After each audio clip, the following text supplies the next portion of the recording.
Hello, welcome to the next chapter in the Godsworn Diaries. Bittersweet chapter, as it's going to be the last one for now. But some good news.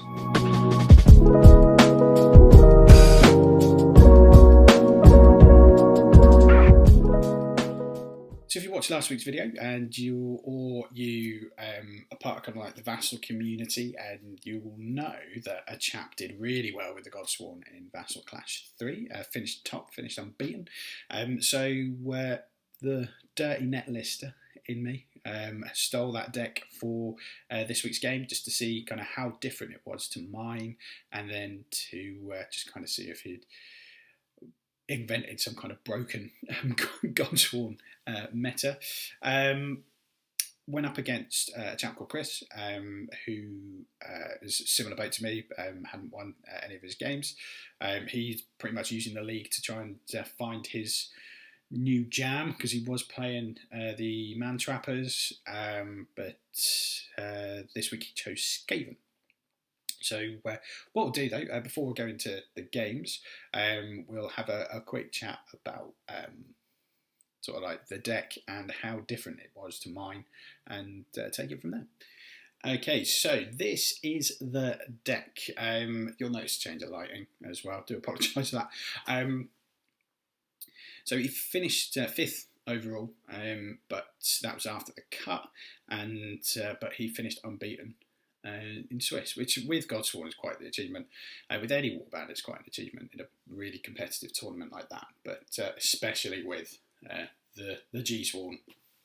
So the notes. Not many cards were different. Let's scroll down. So here is kind of like the objectives and gambits and upgrades. We'll start with the objectives. So the cards of mine that he didn't have: Cover Ground, Martyred, Loner, and Oath of Conquest. Those were replaced with Branching Fate, What Armor, Frantic Exchange, and Great Gains. Frantic Exchange I've kind of toyed with, and I've had it in at some point during this tournament. It's a card that I'm still dubious about, to say the least. Branching Fate and What Armor were cards that I thought about at the start, but didn't go ahead with them. What Armor you can score with, I think there's 2.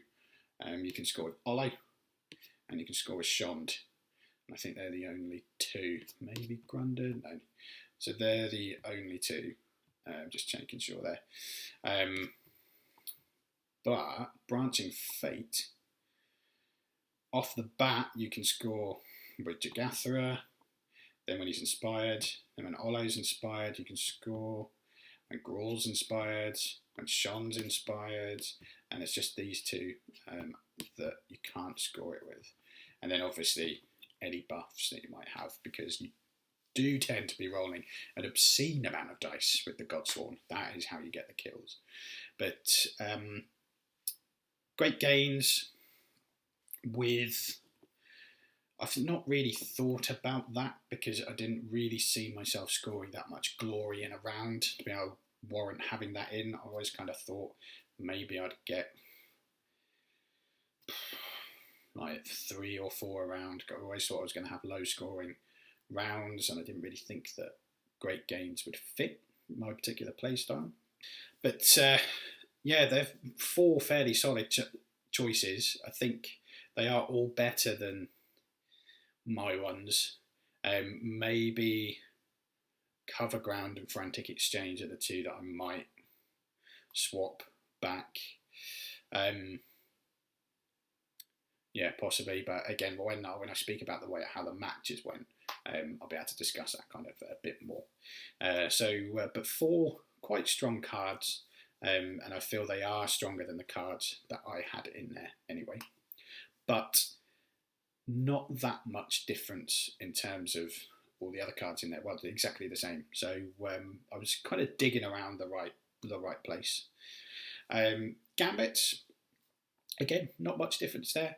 The three cards that he had that I didn't: Haymaker, Inspired Attack, and Mischievous Spirits. Mischievous Spirits, again, that was a card that I did have at the start, but I got rid of it. I got rid of Mischievous Spirits, but the cards of mine that he didn't have: Brutal Sacrifice, Dark Destiny, and Galvanized. Again, they're all very good, strong options. Dark Destiny, the amount of times I had it in my hand and just forgot when one of my guys got killed.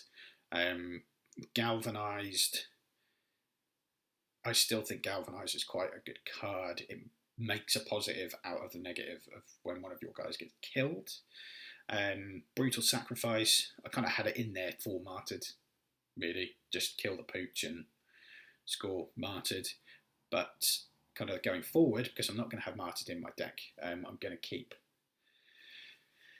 keep some of the stuff that he has in there. Those two of those are going to come out: Brutal Sacrifice and Dark Destiny, and then I will probably keep Galvanized and then take Haymaker and Inspired Attack going forward.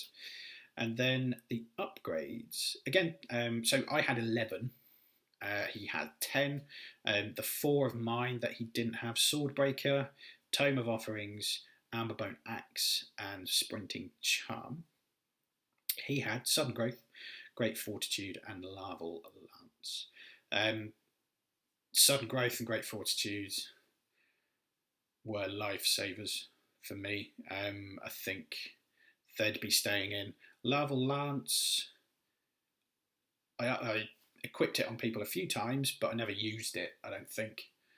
Kind of opting more for either an Amberbone weapon or using one of the cleave attacks. So I think going forward, Sudden Growth and Great Fortitude will go in. Swordbreaker would come out because it's a meta call, but if my aim is to try and kill everyone, then I don't really need to worry about whipping the upgrades off.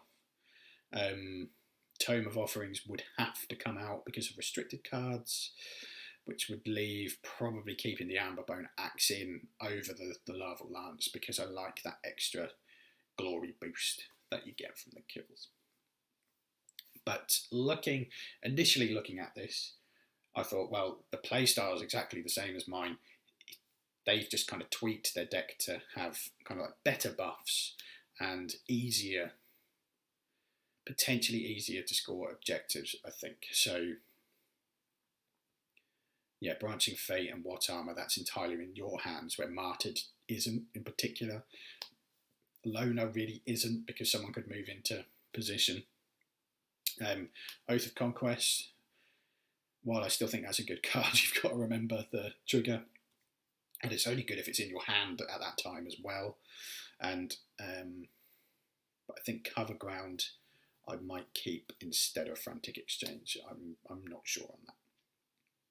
But it was nice to see this and think I'm barking up the right tree. But still, well played to the chap who got there with Godsworn Hunt. This is by no means is this a automatic winning deck. There's so much you need to do with the Godsworn. Like, you need to get the people in position in the first place. You need to play the cards in the right combo. Well played, that guy. But what we'll do next, we will chat about how the game itself went, and there's some good news coming. So the game, me and Chris propping up the league at the bottom. We both lost all our games.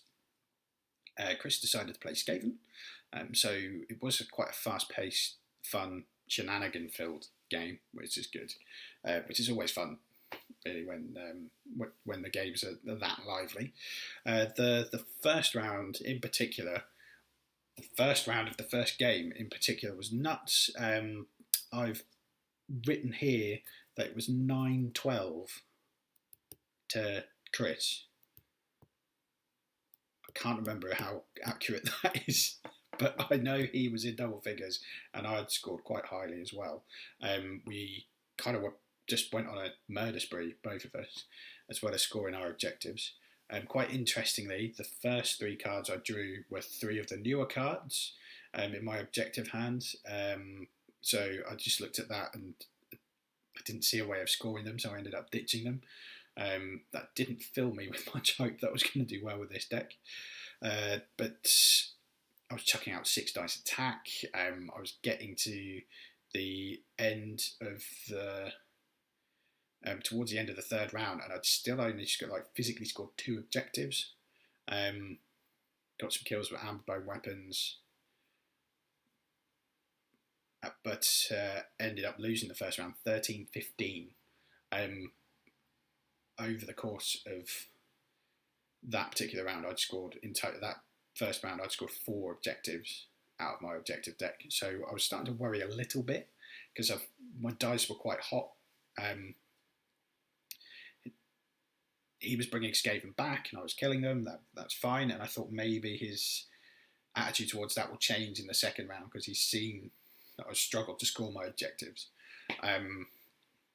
So we went into the 2nd round and my dice were just on fire going into the 2nd game. And I think I was 15-7 up at the beginning of the 3rd round. We were sort of after the first turn, and Chris conceded that game. So in my hand, I would have scored another sort of 5 points as well. So I would have got 20 points with the Godsworn if we'd carried on. But in this particular league, the glory count doesn't really mean much because it doesn't affect. It's not a tiebreaker. It's literally if you go 4-2, you go through to the cup. But yeah, it was just monstrous, absolutely monstrous. Just everything was hitting, and the Skaven are very squishy. I think I managed to get his scritch really early. And then the 3rd game is where it got really tight. It was similar circumstances to my game against Liam. It ended up being a 15-all draw, which meant for the purposes of the league, I snatched the win.